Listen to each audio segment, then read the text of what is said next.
Bien, amigos, continuamos y estoy con Manuel Martínez, financista, numerólogo y escritor, que ustedes lo conocen porque constantemente él viene por aquí y conoce muy bien lo que pasa tanto en España como en México, como en Cuba, como en todas partes.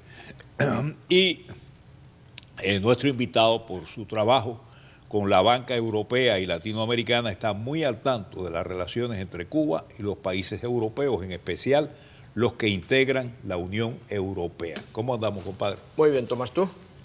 Sí, bueno, por eso queremos que nos hable sobre la repercusión en Europa del restablecimiento de las relaciones entre Cuba y Estados Unidos. ¿Qué tú piensas de esto? Mira, yo creo que todo esto se ha basado en, digamos, dos periodos, si te refieres a primero la influencia española y luego la influencia europea. Históricamente, España se podría decir que ha tenido una gran influencia en Cuba, o sea, políticamente, las relaciones. Ahora España, bueno... Los cubanos somos españoles casi todos. Casi todos nacidos en el extranjero, ¿no? de españoles, claro.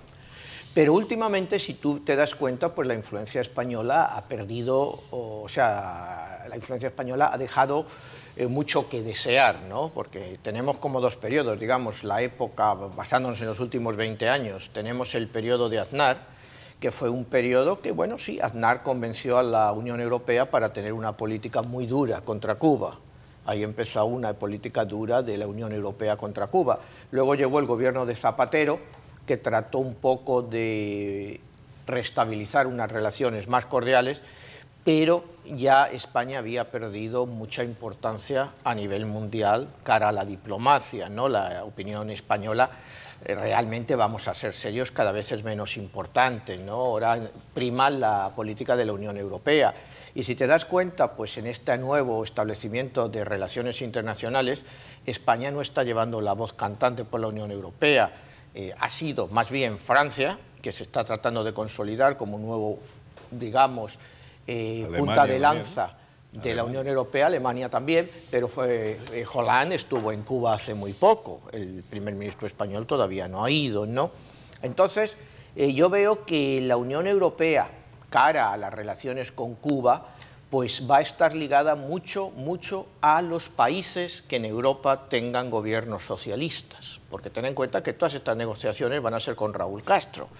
Raúl Castro, negociar con el gobierno de Merkel, pues le va a ser un poco conflictivo, pero negociar con el gobierno de Hollande, acabamos de ver ahora mismo, ya hace, bueno, la semana pasada, todo el problema de Grecia, que Francia fue el gran valedor de Grecia contra Alemania. Francia se está, o sea, lo que es la parte socialista europea, socialdemócrata, está tomando un cierto impulso con países y regímenes o partidos que gobiernan que tienen el mismo sentido político. Entonces, Europa, yo creo que va a ayudar a este proceso, no hay duda. A todos les interesa que todo el proceso cubano salga adelante, que la situación en Cuba acabe normalizándose, que eventualmente, como hemos hablado en otros programas, en 2, 3, 4 años pueda haber unas elecciones totalmente libres y que sea el pueblo cubano el que elija. Bueno, yo creo que lo primero que tendría que hacer el gobierno cubano sería permitir elecciones libres, sí, pero con organizaciones. Hay que hacer organizaciones políticas, partidos políticos para que puedan, que permitan eso. Pero yo no creo que Raúl Castro quiere eso.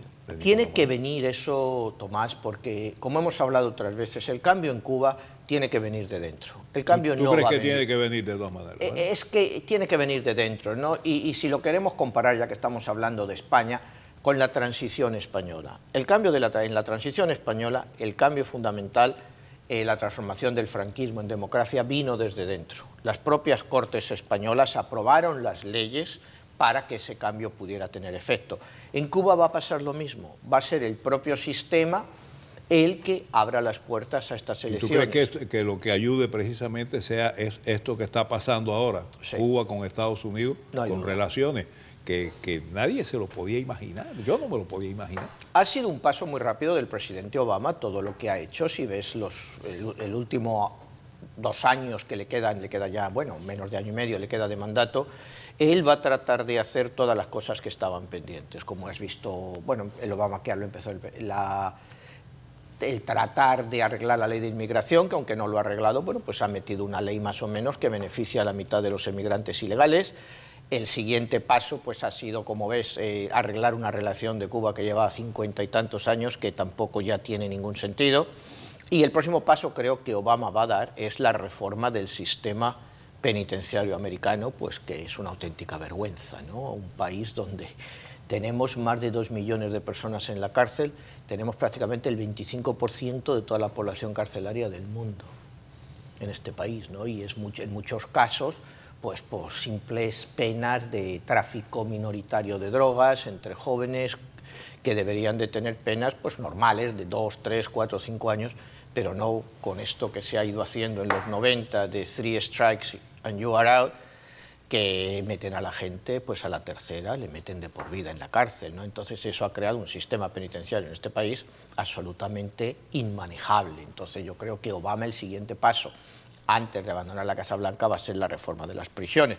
Pero volviendo a Cuba, te diría que sí, que Obama se ha movido muy rápido y va a tener una influencia decisiva en que Cuba cambie de su modelo de gobierno. A mí no me cabe duda de que Cuba eventualmente va a haber elecciones libres. ¿Quién va a ganar esas elecciones?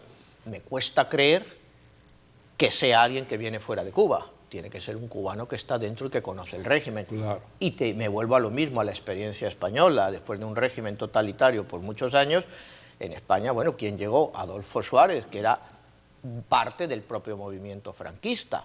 Entonces, en Cuba tendrá que venir algún líder del Partido Comunista o ex líder del Partido Comunista que haga ese desarrollo de transición hasta que haya un verdadero gobierno democrático. En España, acuérdate, cuando se produce el cambio real desde 1975, el cambio total se produce en el 82, cuando gana el Partido Socialista.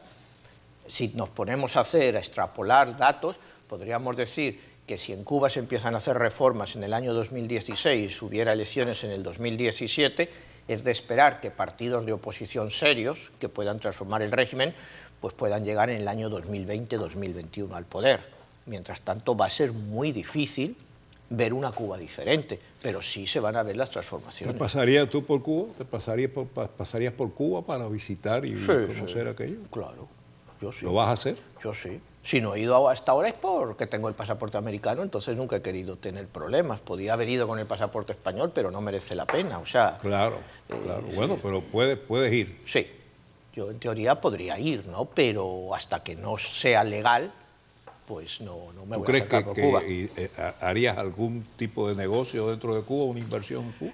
Yo sí, hombre, ahora mismo es el momento ideal de hacer negocios con Cuba. Acuérdate que, por ejemplo, los bienes raíces en Cuba están a unos precios irrisorios. A mí el miedo que me da de Cuba es que todo está tan barato para el dinero extranjero que todos los fondos buitres y ese tipo de inversores se queden con Cuba.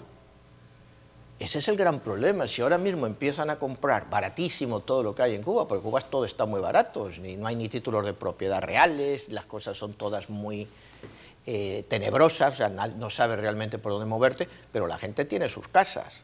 Creo que se puede hacer la transferencia de esas propias casas y de esos apartamentos en el momento en que si tú estás viendo que en Cuba por 80, 100 mil dólares se compran unas auténticas mansiones. Entonces, los fondos buitres, bueno, si la ley los permite, se van a adueñar de Cuba. Y además otra cosa, la cantidad de propiedades que el gobierno se robó en Cuba, bueno, pues tendrán que devolver alguna, porque es una cosa ilegal lo que hicieron. Mira, lo que pasa que, claro, eso habría que entender la legislación cubana y me imagino que eso ya ha prescrito legalmente. En muchos casos ya habrá prescrito. Sí, o sea, claro. Eso es lo que habría que entender, es eso. Yo me imagino que ha prescrito. ¿Habrá indemnizaciones? Pues yo me imagino que puede haber indemnizaciones, pero simbólicas, ¿no? O sea, es muy difícil. ¿Las relaciones que tú tienes con los bancos, esos bancos van a tener relación con Cuba? Sí. Sí, ¿verdad? Sí. Cuba va a ser un mercado, sobre todo, el Producto Nacional Bruto cubano va a aumentar muchísimo, sobre todo por el turismo.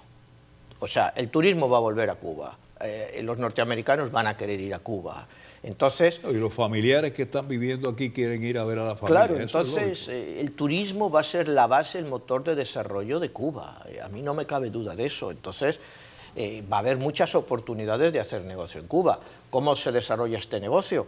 Pues yo me imagino que las autoridades cubanas van a tratar de controlarlo para lo que te digo, evitar que esos fondos buitres entren, como han entrado aquí en Miami, en todo Estados Unidos, cuando los precios de las viviendas cayeron tanto, y desalojaron a la gente de sus casas a unos precios irrisorios, ¿no? Yo me imagino que Cuba tratará de evitar eso.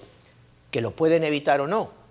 Eso ya no lo sé. Eso ya es una cosa que tendríamos que ver hasta qué punto pueden evitarlo si abren el comercio y a la libre competencia total. Si lo abren a la libre competencia total no lo van a poder evitar.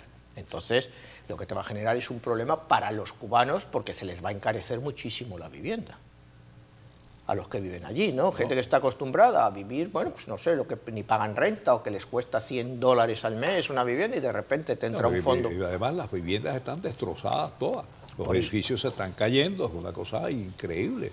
Ahí hay que hacer algo, pero lo principal es elecciones con partidos políticos. Eso es vital, vital. Esa es la única solución. Y que luego esos partidos políticos, ese parlamento democráticamente elegida, haga las leyes, ¿no? Pero lo que yo te digo, que tienen que ser muy cuidadosos. Los comunistas saben que perderían las elecciones. Sí, eso está claro. Ellos lo saben. Oye, muchas gracias. A ti, y de todas maneras, esténme al tanto de lo que vayas a hacer con Cuba, ¿eh? De acuerdo. Para decírselo aquí a nuestros amigos televidentes. De acuerdo. ¿Okay? Amigos, nosotros continuamos en unos momentos aquí en Mira TV para precisamente continuar con nuestros programas de hoy muy interesantes.